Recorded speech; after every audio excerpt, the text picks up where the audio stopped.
Good afternoon, everybody. It's a Monday. It's the ACSOM Bulletin, and me and Russell are the Monday Club. The only club where you can have a couple of pints on a Monday afternoon and get a chippy tea and nobody judges you whatsoever. Russell, how are you doing today? I'm all right, mate. It is the day after, yet again on a Monday Club. It's not a great result to be talking about again. The dust has settled a bit, and I'm feeling probably as much apathy as the Celtic team were yesterday today, mate. Before we get into yesterday's game, we're nearly at 10,600 YouTube subscribers. So if there's anybody in the comments whatsoever, please subscribe and get us over that mark. I mean, we've actually got more subscribers than a lot of Premier League football teams, which is quite amazing. So we need to get more subscribers. We're now averaging about 3 broadcasts a day, and they range from everything from parent team podcasts to Celtic podcasts. There's something for anybody, for everybody there. So we need to talk about your La Chic Belgique tracksuit top today. Where's this one coming from? I'll be honest to you, mate. I typed in into Google Adidas Anthem jacket, because that's like what the Sweden one was from years ago. And up popped this brand new from Trade Sports or something, £7.99. £7.99. Reduced for 65 quid. I was like, because they only had it in excess left. And yes, ladies and gentlemen, I still am an extra small. So, happy days, man. £7.99. You sure it's not made in Turkey? No, definitely not. Sure it's not one of the Turkish fakes, no? I double check everything, my man. I checked the rest of the stock on the site, and everything else was all massively priced and that. So the job's a good one, man. Just a bargain. That's not half a bargain. £7.50. That's cracking top. I like it. I do like it. Sure. I think we probably need to actually speak about. Well, I'll start speaking about it. After Thursday night, there was a lot of stuff happened after the Glenn Kamara thing happened on Thursday night. And what's actually happened over the last couple of days, we've seen instances and where Scottish society's got a long way to go if we think that we're not racist. Because when the racist train pulled into the station, there was quite a few folk jumped on the wrong carriage. And it doesn't matter. There's no good racism and there's only bad racism. There's no good racism. And you can't choose which side, what's good and what's bad. It's all bad. And we need to get on with that. Look, if you're anti-racist, then you're all in. It doesn't matter. You can't choose sides. You can't choose what's good and what's bad. It is all bad. And if you're going to what was it the young ones call it now? Virtual signal. Is that what you call it when you're online boasting about, shouting about? You get what I mean when you're shouting about like racism and sexism and stuff like that. You need to practice what you preach. Absolutely. You just can't say. There's no room for whataboutery and racism, and there's no room for taking sides in racism. It's all bad. That's it, bottom line. And we need to move, and that needs tackled, and we need educated on that. Anytime anybody sees anything racist, you call it out and we kick it out. You didn't take sides. It doesn't matter who it happens to. It doesn't matter who it is. It is utterly deplorable, unacceptable. And I'm talking about the whole of Scottish society here. There's been a couple of times over the weekend I've had to look at myself in the mirror and go, wait a minute, what kind of bus am I on here? And we've all got to look in the mirror and make sure. It's what John Barnes spoke about earlier on. It's an unconscious bias. That's it. We have got that. Scottish society's still got that. And we really have to move on and re-educate ourselves, So, anything you want to add, Russell, to that? My wee improv rant there. No, I absolutely love it. I think you're absolutely right. There's no football team that you can support that would separate your racial views. You've got to be firmly on the fence that it's wrong. And anyone that's not on that side of it, I strongly urge them to reconsider their thought process. 2021, I'm lucky enough to have had a lot of friends over the years of different ethnic backgrounds, and it's something that I just completely abhor. I hate it, and yeah, absolutely, I do agree with you. I think there's a lot of self-righteous people out there that maybe contradict themselves on certain game days, or match days, or in certain other environments, of course, as well, that really should practice what they preach. And it's not always about a certain strong message. It's about taking responsibility as well for your actions. I think that's really important. It's just as important as sending out the message that we are actually taking responsibility for what it is we're saying. Other times, maybe as you say, a more susceptible point in time where we could be a wee bit of a looser tongue of things. That it's important to take a responsibility of yourself and stay on the right train, as you said, Kev, because there's no place for it anymore. There isn't any place for it, and when we have got to tackle it head on, and that's even from. I mean, I'll be quite honest here. A lot of folks says I went doing a socialist wormhole last Monday, which is fair play. But I didn't want any fascists or racists in the Celtic support, bottom line. But I know there is fascists and racists in the Celtic support. And unfortunately, over the last couple of days, there's been a lot of petty mindedness also came into the Celtic support, which we need to highlight and kick out as well. We've got to move on. So it's as you say, it's 2021. If you see racism, you kick it out. As you say, Russell, we're all one human race. That's it. We are all one human race, and everybody is welcome on this planet. And I've just said, unless you're a fascist or a racist, that is. So let me just clarify. So I've just contradicted myself. So there we go. Right, let's talk about that game yesterday. Right. What was your thoughts? I think it's really easy to blame the management team and all that this season. We've done that all year. If I'm completely honest, how big a change did we expect John Kennedy to make, considering he has been part of the good times, as I've said before, for balance, but he is 100% part of the problem this season.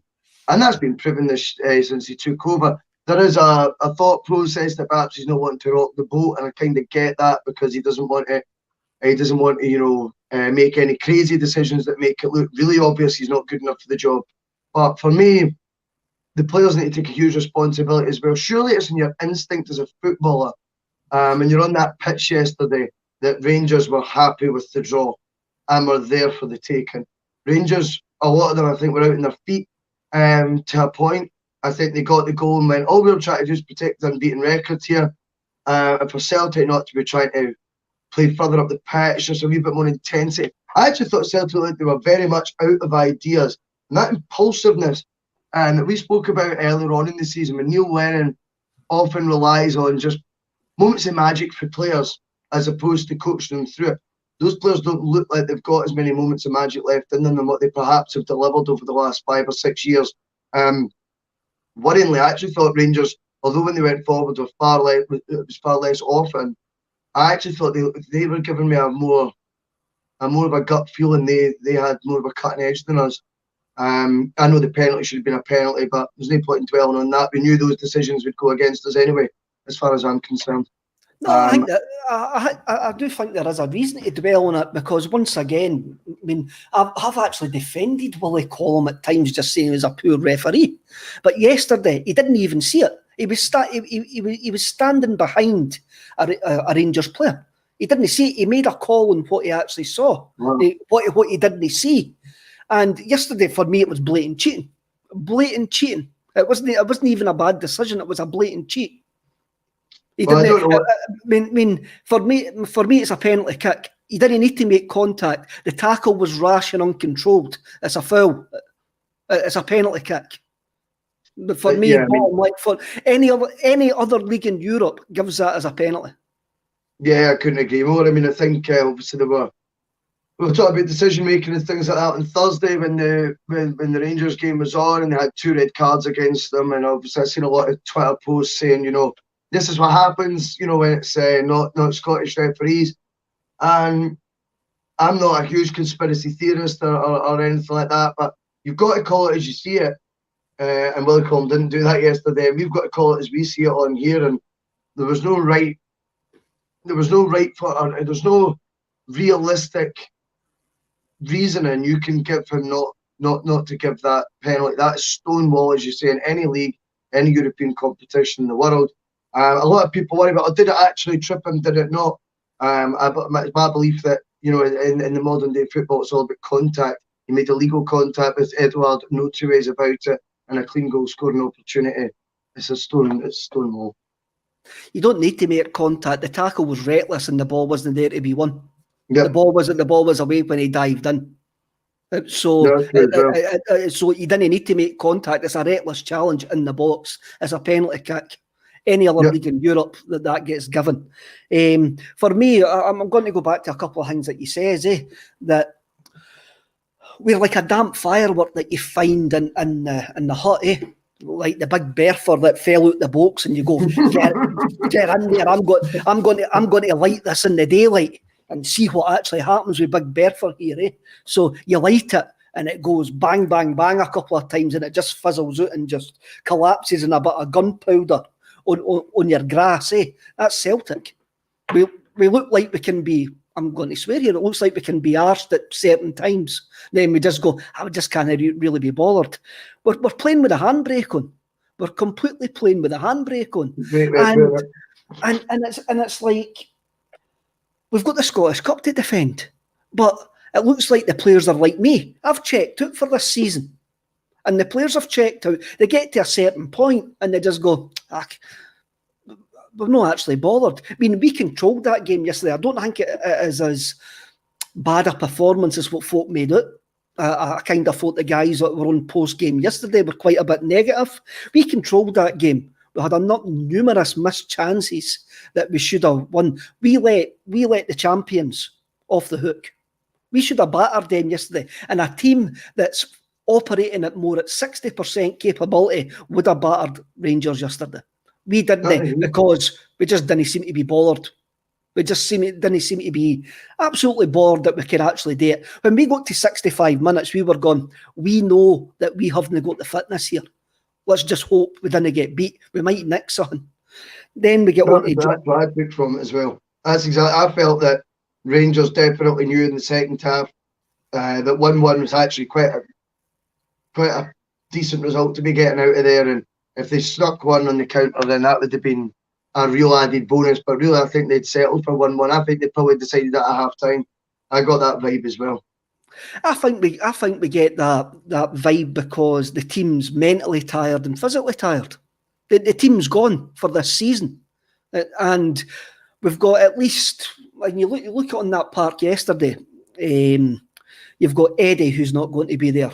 Moy, lone player. Laxalt, lone player. Let's go through Scott Bain, who is going to be. If we go for the back, Scott Bain's going to be there next season. Kenny, who really, really annoyed me all day yesterday. I mean, Rangers won the trouble on us, and he gives away that corner kick. As soon as he gives away that corner kick, and the Mr. Bean fashion that he gave it away, you're like, they're scoring for this, because we can't keep Wayne's out of close when it comes to corner kicks. And as soon as he gave away that corner, I was watching the game with my dad, and I went like that to my dad. I says, he's scoring. We're losing a goal for this, because that just sums up our season. That says more about us than it does Kenny, to be fair, because you're going to give away corners that are maybe a bit ridiculous all season. That's going to happen. That is football. These things can happen. But what you can play a role in is how you defend them. Russell, he gave away a corner kick when he was 40 yards for a own goal. Yeah, I know. But you can lose corner kicks, though, in bizarre fashion throughout the season. What I'm saying is, you're going to concede a number of corner kicks every single week. The one thing you can do, though, is learn how to defend them on the training ground day in, day out. And whatever the freakish the way a corner can arrive. But I've seen loads of different reasons for corner kicks. And I agree, it was a Mr. Bean moment. You can say that. But the fact of the matter is, it's how you then defend that. The corner could have been a legit corner that came. As far as I'm concerned, we were still conceding from it anyway.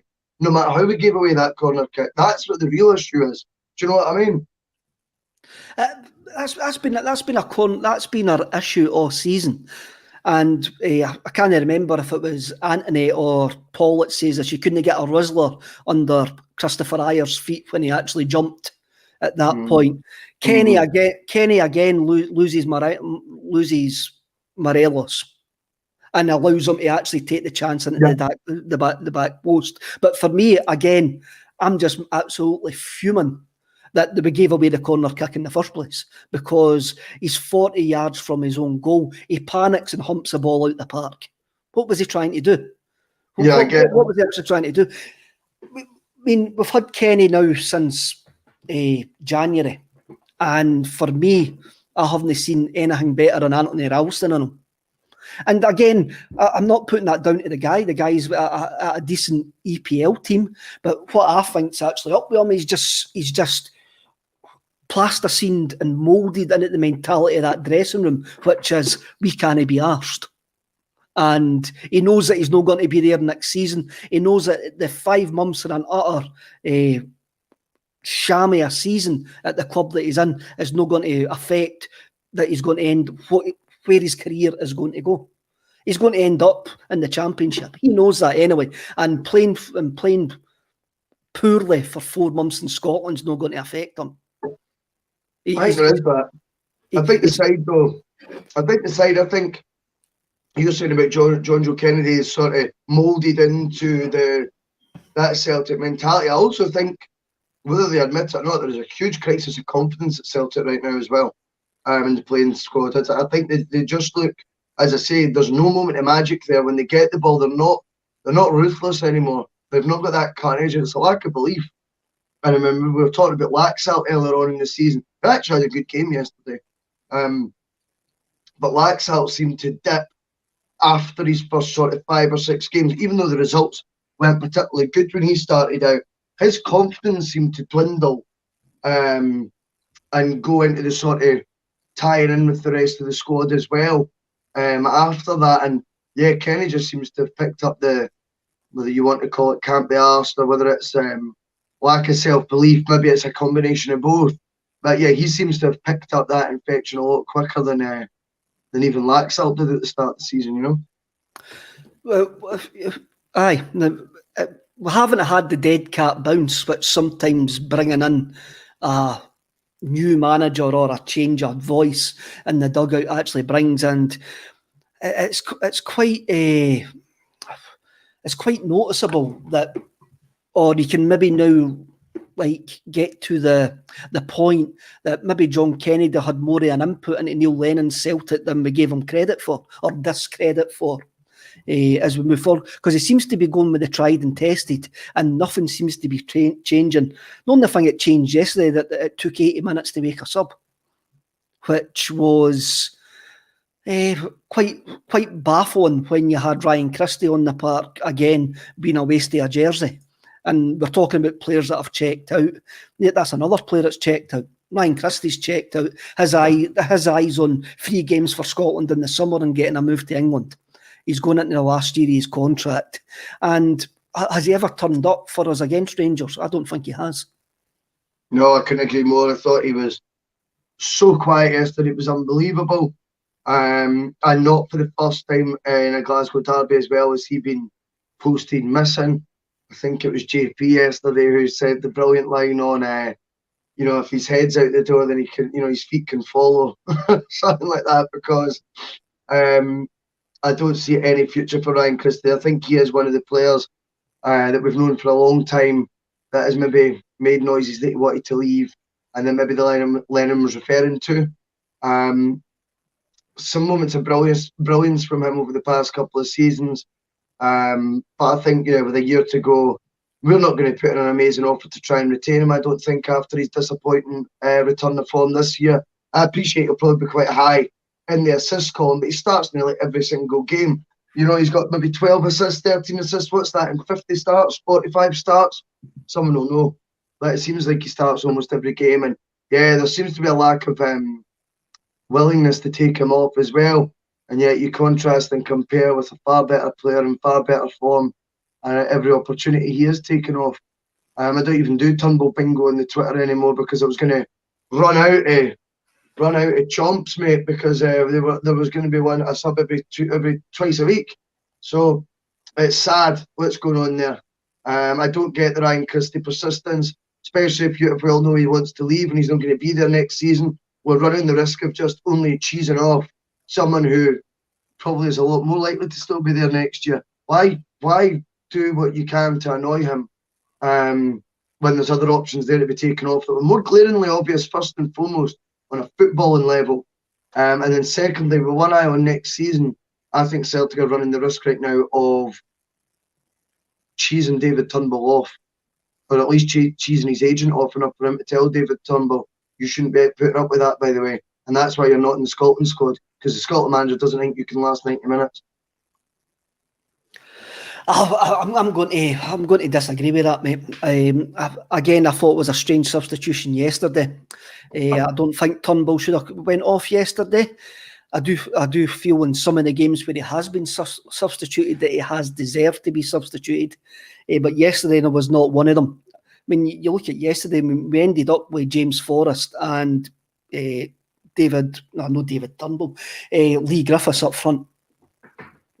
In the summer, we signed Albion Ayeti, who is nowhere to be seen. And as Paul pointed out to me before we came on air, has never actually started a game against Rangers. Our box office big money signing has never actually started in the biggest game in the domestic calendar. What does that say? What does that say about the recruitment? It's bizarre. I mean, yesterday, when you look at the subs yesterday, the players coming on, James Forrest was basically came on and basically was told, go and try and create something. Yep. Big Tam, Aussie Tam came on, go and try and create something. You bring on Lee Griffiths with 3 minutes to go and hit a 25-yard arsehole winder into the top corner, Chris. Lee. It's rubbish. Absolute rubbish. These players never came on with a tactical ploy. It was a ploy going, go on and do something for us because nothing's happening. Nothing's going on. And it's almost as if the management have checked out as well. The management know that they're not going to be there next season. And they're going, right, let's just get us over the line and see what actually happens. And as I keep on saying, we've got a Scottish Cup to defend. And the club is just apathetic. Really, really apathetic. And we need somebody now, whether it's the teammate, whether it's off the field or on the field, to grab those players by the scruff of the neck and go, want to ken something, eh? You can get a bit of dignity out of this season, be winning the Scottish Cup. Let's get a rocket up your arse and let's start doing something. But I think we're done. I think we're completely done. And if anybody gets us in a cup tie, they'll fancy us. They'll fancy to take us. Yeah, I think you're absolutely spot on. I mean, I was on here 3 weeks ago being all positive and saying, look, or 2 weeks ago, whenever it was, saying like, let's go out and win the Scottish Cup, you know? Let's try and be positive. There's been a change in mind. There's a tournament that's going to go ahead now. It's there to be won. Let's beat Rangers twice and win the Scottish Cup. You can't help but feel that yesterday's, as you say, I think, performance of apathy, which is what it was, just suggests to us that it's too far gone now. The spread throughout the squad, whatever this malaise is, there's no, you just don't see how. What is it to win the Scottish Cup? 4 matches, 5 matches, 4? 4. Can you see Celtic? Because remember, whoever they're playing, it's their biggest game sort of thing. It's huge for them. They're pumped up, they're fired up. It's a one-off chance against a team that's they know they're for the taking. They're going to be playing with full of adrenaline, motivation, and with confidence against Celtic. I just don't see Celtic being able to pull out that performance 4 times between now and the end of the season in that competition. And amongst what will probably inevitably be further drop points in league matches between now and then as well. How are you going to pull these 4 games out of nowhere? It won't be based on league form. I still expect that to be up and down in the final 6. So I don't see any way Celtic pulling 4 big performances out the bag And if they do, I would love to be wrong, because I've tried to be positive about all this. But yesterday was our first attempt at bringing some sort of redemption to the season, not solving anything, but giving hope again for the summer and maybe making us all feel better. And to be honest, Rangers, after playing 120 minutes on Thursday and only playing for a draw at Celtic Park, for me was a shoo-in for those boys to go and take them to the cleaners, and they fell way short. They did fall away. We did fall away way short, and I think the question that we've got to ask ourselves is, how did the club get us up for this? How did the club do it? And basically, the fact is they didn't take the action against Lennon, like by paying him off earlier. And we're sleepwalking this season. We're sleepwalking to the end of the season. For a lot of us, the end of the season can't come quick enough. Yep. But we need some positivity to go forward with. And even then, we're now getting. I don't mind the silence, but the silence is eating at certain people. The silence is eating at certain sections of the support, and we're now. There's a lot of us now having doubts. A lot of people now having doubts that we'll make the right choice going forward. You listened to Tony yesterday when we're talking about the Man City, maybe Fergal Harkin and Enzo Maresca. And Tony makes a great point. He says, well, Maresca, he's an under-23 manager who's been an assistant at a couple of places. Where has he got the CV to take over Celtic? You've got guys who actually say, where's Eddie Howe's CV to take over at Celtic? And we're now in that apathetic point where whoever comes in is not going to pick up the support. You look at the numbers of the team, that the players yesterday. John Joe Kenny's not going to be there next season. Christopher Ayer is not going to be there next season. You've had Stale Stapolkin, the Norwegian manager, actually saying that he's got to leave Scottish football because he's developing bad habits because it's too easy. Yeah. I tend to agree with him. I think Ayer has went into, like a lot of them, has went into neutral and is now just coasting from now to the end of the season. Laxalt is not going to be there next season. If we've got any idea of getting rid of Scott Brown, I think yesterday showed that we can't get rid of Scott Brown at this precise moment in time. Definitely. David Turnbull's going to be there next season. Callum McGregor's going to be there next season. So when you look at the subs that came on yesterday, Lee Griffiths, there's always a question mark over Lee Griffiths at Celtic. Eddie checked out possibly in the last summer. Moy, are we going to keep Moy? Probably not, because of the financial implications of trying to get him full time. And actually, has he done enough for us to take him full time? For me, he's too inconsistent. I happen to think if the team was performing better, I think considering the season we've had, his numbers are good. Goal scoring numbers are very good. I think it's 15 he was up to yesterday. Mm-hmm. He doesn't start every game.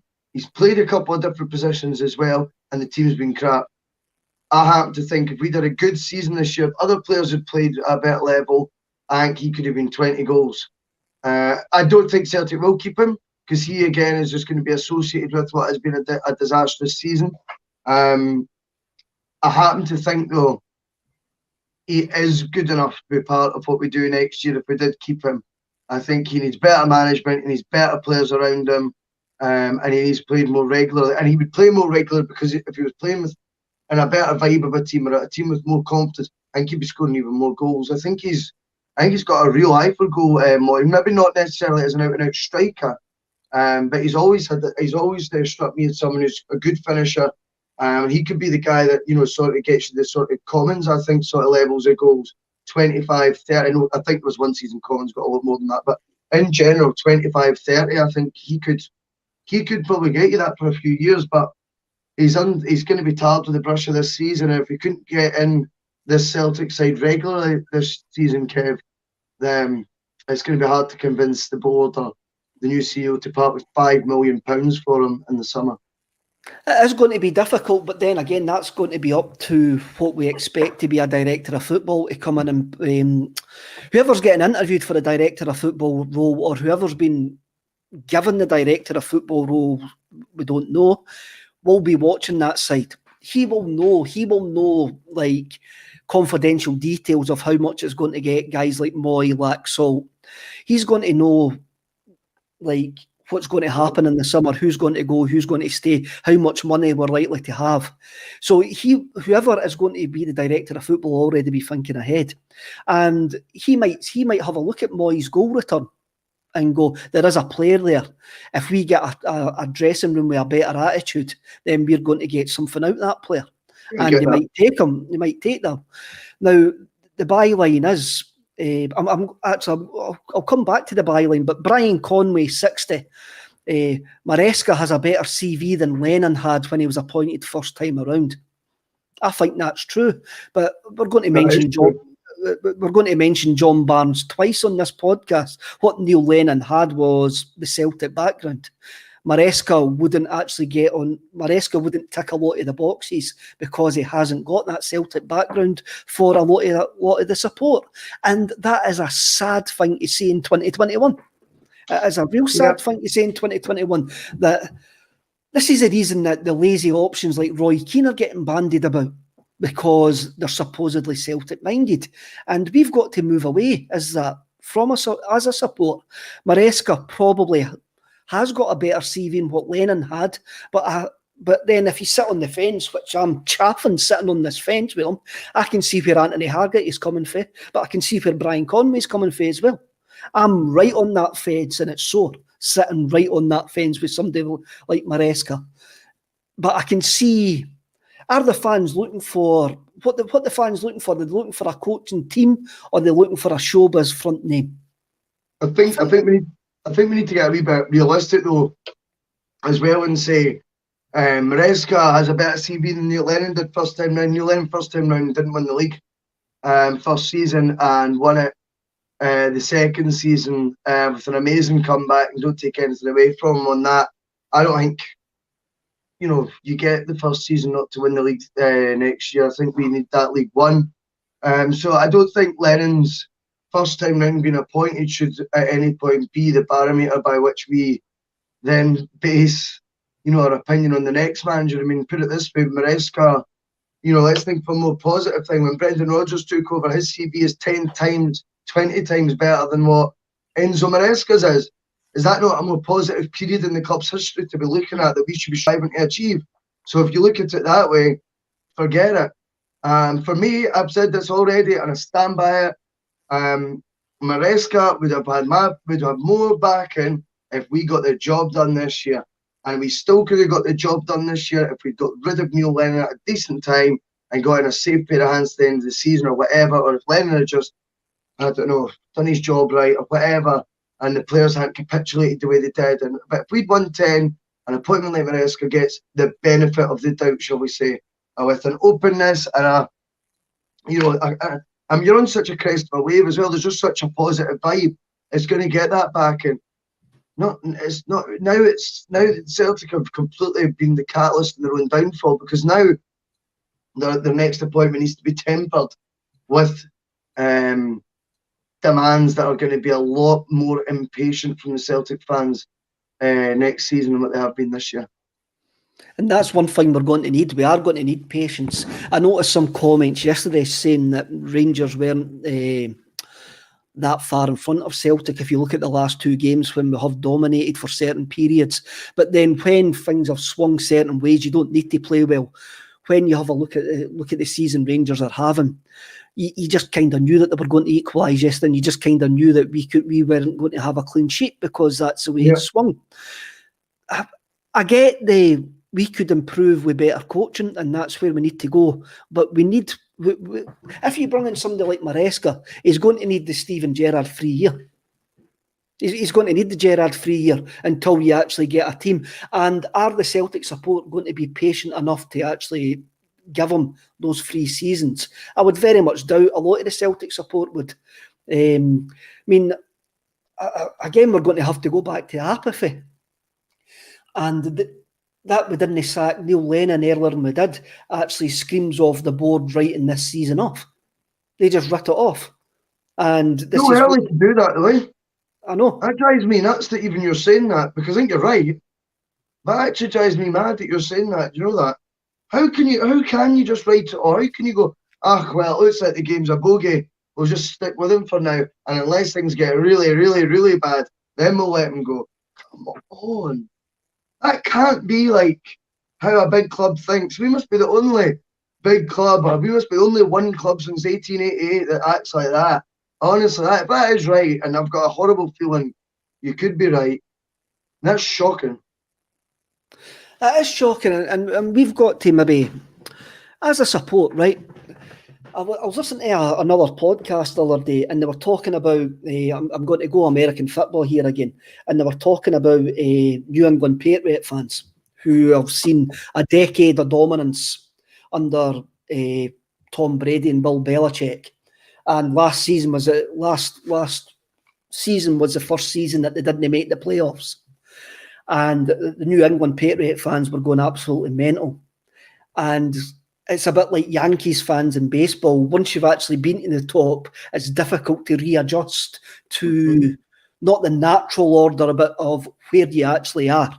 Yes, like you look at the Yankees in baseball, they still compete, but they've not been anywhere near the World Series for years now.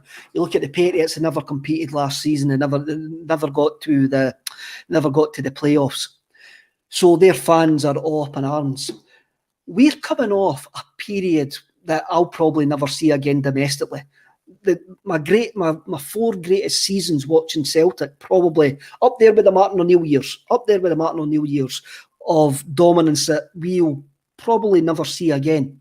And I think a lot of Celtic fans are going to maybe need to taper their expectations of what we're going to get in the summer and where we're going to be at this point next season.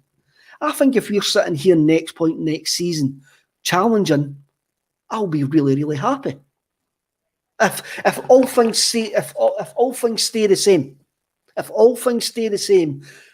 like with Rangers, if Gerrard's still there, if they've pushed on, if they've got into the Champions League, if we're up there challenging at this point next season, I think we've got to be happy with that with the size of the rebuild. And we've just got to accept, by the way, I've seen the greatest period of domination I'm ever going to see. Now, let's move on. Let's accept the challenge of what's actually in front of us. It's not going to go down that well, though, is it? I get you. I get what you're saying. You've been very reasonable, Kev. You've been very reasonable. I also happen to think, looking back can be very, very dangerous for clubs to always do that nostalgia trip and look at, but look what we have done. It's very much about, yes, it is going to be a new start, but you need to hit that start off, the best way imaginable, the best way possible, and to get the fans on side, and then enter the next era of an amazing 3-4 year of dominance that we've never seen before since the Brendan Rodgers era, and then or the Invincibles era, and you'll talk about all that. I think as well, we need to also look at the basic facts right now. Barring a really unlikely sequence of events, if whoever wins the SPL next year qualifies automatically for the Champions League group stage. So it's great to say, yes, we might need to be patient, we might give it 3 years, but in those 3 years, the competition is stretching further and further ahead because they're getting gifted 35, 40 millions from TV deals. So that project that you started 1 year ago is actually manifested into a brand, an even harder task. And in 3 years, if you're setting 3 years aside, but the other team is bringing in revenues that they've never brought in ages and continually to put their foot down, when does it ever end? For me, right now, whilst it might be a rebuild, I still think it is not over and done, that Rangers now enter a period of domination. In fact, I think the League Cup exit, I actually thought the frailties on Thursday night, not that we're going to go into that too much, it's a Celtic State of Mind, and I'm prepared to be a Celtic fan and talk about Celtic things. But you're prepared to be a Celtic fan. No, sorry, I didn't. Sorry, no, I don't know what I'm saying. I'm first and foremost a Celtic fan, and I'm not. I like to I prefer to be a Celtic fan, not prepared. That's what I'm saying. Rather than an anti-Rangers fan. But I thought on Thursday you looked at their frailties, their vulnerabilities, and their old ways coming right back into them. I mean, the racism stuff aside, that's important. I've said that. But their discipline on the pitch when they realised it wasn't going their way. They were there for the taking still this year if Celtic had actually laid a glove on them. It's my belief they'll still be the majority of that group the same next year, but we've allowed them the experience of winning a trophy, albeit that. But on Thursday they were already champions of Scotland and they crumbled, as far as I'm concerned, when the pressure was on. Quick turnaround this year and play and get the right players in, the right decisions made, and get someone who knows how to do it, who's going to capture the imagination. That can be turned back in a row in one season. Then you can bank that 30 million Champions League check in at the bank as well. That's what we need to be doing.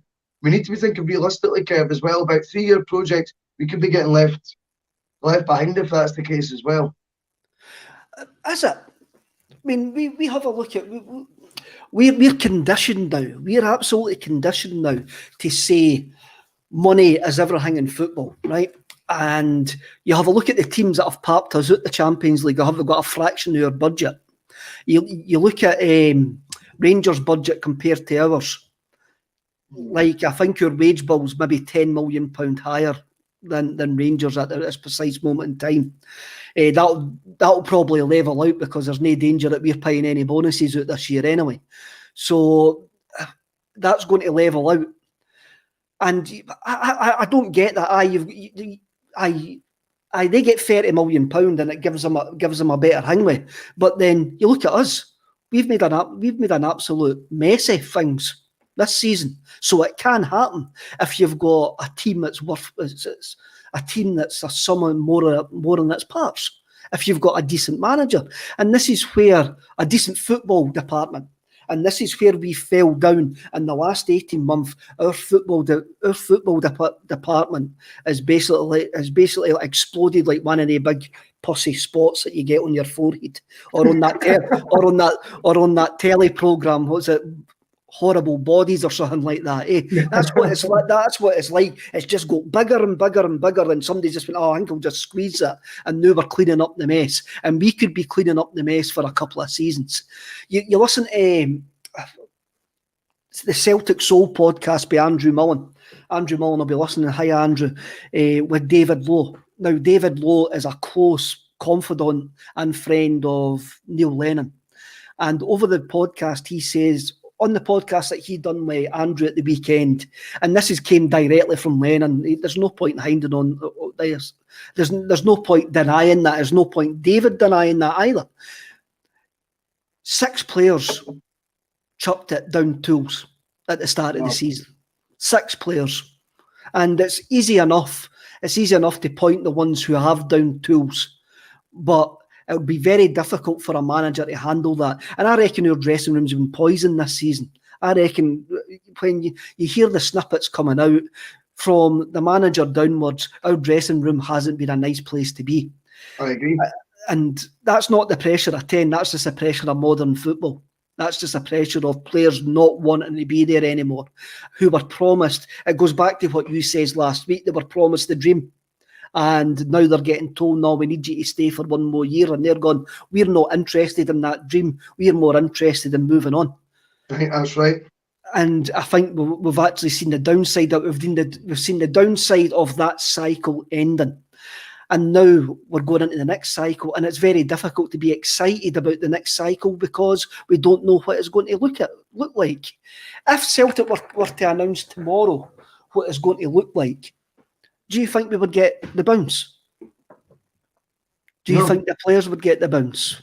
I think it's too far gone this season. I think it's a bounce purely for the fans. I think the season ticket renewals will get a bounce. I think Twitter might see a bounce. And I know I talk about Twitter quite a lot on this, but I think you do realise how important these aspects are now in modern football. And that's where you really see amazing debate on shows like this and on places like Twitter. And I think they would all get a bounce if that decision was made. From the players' point of view, I believe there's a malaise, as I say, that I think has taken over it. I think John Kennedy has proven now he was as much part of the problem as Neil Lennon in terms of maybe just on a footballing base. I think John Kennedy comes over a really good guy, and he maybe wouldn't make controversial comments, or he might not give the hairdryer treatment to players that will upset them and things like that as much. So he might have a better influence that way. But I think footballing wise, I think it looks very much same old, same old. In fact, I can't believe we're back to not playing the diamond midfield two up top. I thought it worked so much better, but anyway, that's a completely different argument. I can't see between now and the end of the season anything turning around that group of players, because like you just said, there was 6 want-aways. By my reckoning, that means there's still 5 in there. Let's see. Will we have wild guesses? Will we have wild guesses here to see who the 6 players were? Well, David Lowe says he would never sign a French player again. So let's count Eddie, Cham, and Julien as 3 who have down tools for the manager. You've got Christopher Ajer, who has now been in Scotland for 5 years. He's been in Scotland for 5 years. He's internationals managers telling him that he has to move on, and he will have an agent telling him it's time to move on as well. I think Christopher Ajer, of the players who we can think that we can claim that have down tools. We're not saying that they have. We're not saying that they have. Aye. Well, as Celtic Rap quite lightly says, Lennon always blames other. He does. Lennon always blames other, and all managers seem to blame other folk. Our producer Paul comes in and says, anyone claiming Ajer has down tools is deluded. I 100% agree with that. Of the players who we are going to claim have down tools, Christopher Ajer hasn't down tools. No, has he? Heck. But I get where you're coming from. That might be one of the ones that Lennon was alluding to. That, because remember, Lennon made this comment about, that they want out in August. And it may well be that Chris Ajer had said he wanted to leave then. So... I don't. But think on the park, has he? Heck, I mean, he's been inspiring at times in a season of no inspiration. For me, he's a couple others. He's only one for me that can actually look himself in the mirror and go, I actually tried at least 99%. Maybe not 100, but I tried at least 99% here. I've got a bit of professional pride about myself. Tom Rogic. Nah. He was going to go to Qatar. He was, but I think it was Celtic that were pushing that. But I think what we're seeing by Tam is just... He's down tools 5 years ago. He's never picked up the tools. He just does what he wants. He picks up the tool. He picks up the tools occasionally when he wants. I reckon a Dutch-speaking Frenchman who's now playing in Germany down tools. Yes. I think he was another one. I think somebody whose best pal Stuart Armstrong has probably had his mind turned this season, and I did say that earlier on. That I think he believes his own hype. I think, and something. I think I almost feel. I mean, just for a wee bit about, I think Christie gets it tight. You can't help but create narratives with players like him though. And one of the things with Christie is that is so frustrating is when he's trying things and all that. They're that ridiculous. Some of the shots that go so far over the bar, or they're so why are you doing that there? There was other options available. They're so standoutish, if you know what I mean. He's up there to be shot at, isn't he? Basically, for the mistakes he makes, and it's so easy to create narratives of him. I mean, I've been told that by other folk, but he definitely did make noises to leave the club. He's certainly, like he said, that he wanted to leave, and I think the way he plays does suggest that his head has been turned and he's put his sort of what I think, as I say, if his head's out the door, then take his feet with him. Take his feet with him. That was a JP classic on Sunday. That was a good one, eh? I absolutely loved that. I thought it was really good.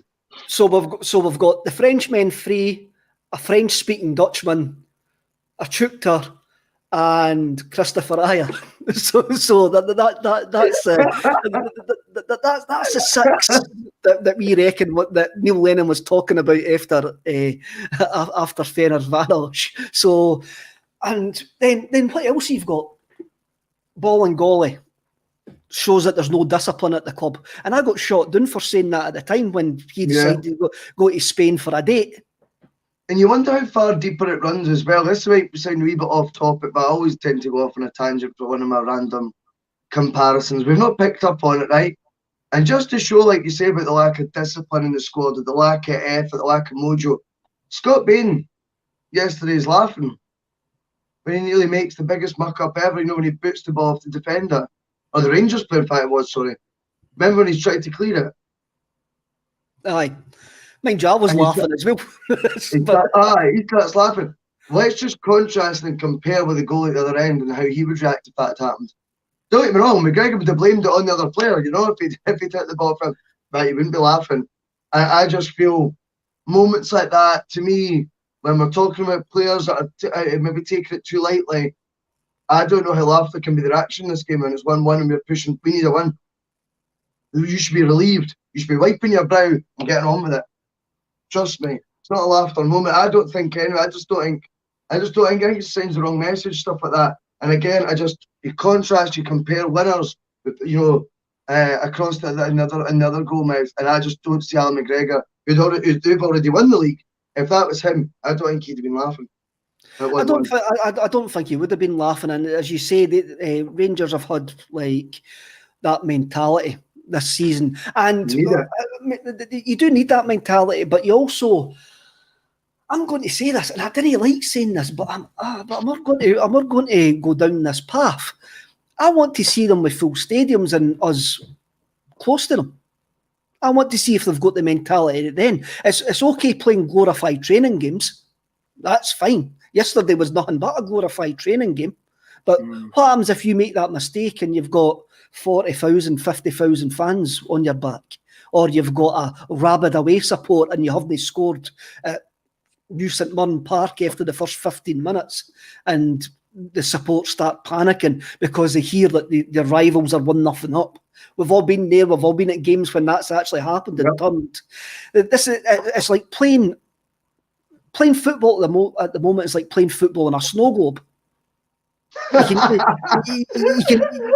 can shake it, but everything just falls back normally. There's nothing unusual. There's nothing emotional about the game. I mean, that was seen yesterday, where there was hardly any bad challenges that were. You came up. I mean, there was no bite in that game yesterday. Obviously, it's a dead rubber. So we're talking about the rebuild next season. The players, that's all we've spoken about on this podcast for weeks and weeks. So it's not hard to feel that the players are thinking the same. Moyes maybe already 100%. Imagine if that was Barkas laughing. And that's brilliant. I'm gonna pick up on that because it's me that made the point. I just want to say I think that's actually a better comparison than the McGregor one, and I'll tell you why, because Barkas has been absolutely pilloried from pillar to post slated for at the end of the day for not making a world-class save. And I've said before, I think the difference is a top keeper. Okay, Barkas could argue he's not a chance with any of the goals, but a really good goalkeeper does save one of those group of efforts anyway. They just do. But he has been absolutely derided by, first and foremost, Celtic, by the way he's been treated. In and out the team, out the squad 1 minute, then back in for 3 games, and not just dropped to the bench, out the squad again, things like that. I think if he was laughing right now, it would be a gif on Twitter. It would be, definitely. I'm going to actually bring up a comment here that's just disappeared if Paul's there. Be Union 1872. Didn't ken who he supports. The nature of football is no crowd. Basically training, as you say, then adapt. Rangers have. I'm not disagreeing with that comment. Celtic haven't adapted to having no crowds there. Rangers have. I'm not disagreeing. The facts speak for themselves. 20 points speaks for themselves. I think the point you were making is though, that whilst that is spot on, football will be played in front of crowds, though. 90 seasons out of 90, or 99 seasons out of 100, you know? So, whilst Rangers have adapted to that better, but it's all about whether Rangers can then take that into doing it in front of crowds, because we all know via their captain in the programme notes that they couldn't. And they didn't like it. They didn't like the pressure from the crowds. So it is very interesting. We know Celtic can do it in front of a crowd, even though it's going to be a whole new team. Maybe it is irrelevant, but, you know. But I mean, I think Rangers definitely have to prove they can adapt again. That's the only thing I would say. Whereas a lot of those Celtic players already have the proof in the pudding. They can do it in front of crowds. But a trophy always helps, and to be completely balanced, winning that trophy can only give them confidence. You know, that guys like James Tavernier can maybe hack it in front of a crowd. You know. It's a Celtic state of mind there. We can't be completely balanced. We can't have complete balance. Kevin Byrne Wrecking Jr. in 1872 is a Hearts fan. Good shout, mate. That's a decent shout. Brian Watt, Barkas looks like he freezes in big moments, doesn't command his area. I don't think, I've said this plenty of times, and I don't think Barkas will. I don't think Barkas will get jettisoned next season. I don't think they'll get rid of Barkas next season, because we've spent a lot of money on him, and I want to see him. We wouldn't jettison a goalkeeper that we've spent £4 million on after a season. That's just my opinion, and he will get a chance to impress the new head coach when he comes in. So will Aiete. Yesterday, it looks like, to go back to what the tagline there is, it looks like John Kennedy has chucked the towel on Barkas and Aiete and Kamala, and we're going to see guys like Griffiths. We're going to see the substitutions that we saw yesterday coming on basically for now at the end of the season. What Kennedy wants to do is he's just basically going to carry on what Neil Lennon done, and hopefully the good players get us over the line. And I'm going to give him a smidgen benefit of the doubt here, a smidgen. We do actually look a bit more shape. We do actually look like we've got a bit more shape, and we do keep the ball better than what we did under Neil Lennon. But that's the only difference I see. We're no fitter, we're no quicker. We're still as powder puff in front of goal. I mean, in the last two games against Dundee United and Rangers, we've had 43 shots on goal, 20 on target, and we've only scored once. Yep, I agree, and I think maybe the one thing you would like to think Kennedy's just maybe missing a wee bit as well is he elevating players before they get? And we know about the coaching side of things that players seem to be reacting more to just technical side of the game and getting mollycoddled and coached and stuff. But there's still a motivational part to do, and I am not convinced, unless, I mean, he's completely different behind closed doors, but the demeanour that Kennedy comes over, whether it be on the touchline or in interviews, is very level-headed, very controlled. And I'm not quite sure Brendan Rodgers was like that as well, very leveled, very controlled. I had a degree in psychology, I think it was, or something like that. It was something along those lines anyway. So he knew how to do some Jedi mind tricks, man, you know what I mean? Whereas I don't think Kennedy's like that. And it's great coaching players through how you want them to set up, how you want them to play. But you also need to give them 120% belief. You know, they need to be able to believe they're capable of more than what they probably are. And I'm not quite sure that those players go out there feeling, you know, like, well, in fact, they didn't yesterday because they didn't play like players that, to me, believed in themselves like they should. And I think that's what makes a great manager in the modern day. I think Mourinho's an amazing motivator. I think he's brilliant. I just think at times it's the modern way of playing that he can't. I watched him do an 8-minute interview. I'm going off a tangent again, but when they got put out the Europa on Thursday, I watched his 8-minute interview and I thought, he is right in every single thing he says. But does the modern player agree with that? And I think Kennedy does the opposite, but he doesn't. I don't think he strikes me as someone who knows how to get the motivation levels up. And striking that balance in the modern game is very difficult. I'm not taking anything away. Right, I'll take them. No, you didn't go down a rabbit hole there. That was actually a good segue. I think that's what it's called in this game, segues, early. I watched Match of the Day. I watched Match, and it wasn't scripted either. I mean, if folk think this is scripted, man, I think they've got a problem. It can't be when I'm on. They can't think that when I'm on. What was I talking about? Match of the Day 2 last night. Yeah. Carlton Cole was on Match of the Day 2. We'll always have Carlton Cole's goal in Inverness. We'll always have that. I mean, Totally. and these bad times, I always remember that goal in Inverness by the big man. One of the bizarrest goals I've ever seen in my life. What he basically says, there was an interview with Mourinho, and Mourinho was talking about he wanted players to dream. He wanted dreamers on the pitch and dreamers on his bench who they could achieve. And I can't remember what's it? Is it Chappers? Is that what Chris Mullins used to call him? Aye, Mark Chapman. Mark Chapman. He asked Carlton Cole if Jose Mourinho says that to you, what would you do? And Carlton Cole with that, I wouldn't be listening. So that was his answer. He went, I wouldn't be listening to what Jose was saying to me. So you'll have players in that dressing room. Because Mourinho says it that many times. It's no just wallpaper. So the players have switched off. That he's berated them and chucked them under the proverbial bus that many times. It is now just wallpaper. It doesn't mean anything. It's not having the desired effect. So yeah, I mean, it says a lot about the modern player. I don't dispute what you're saying. That sounds probably bang on.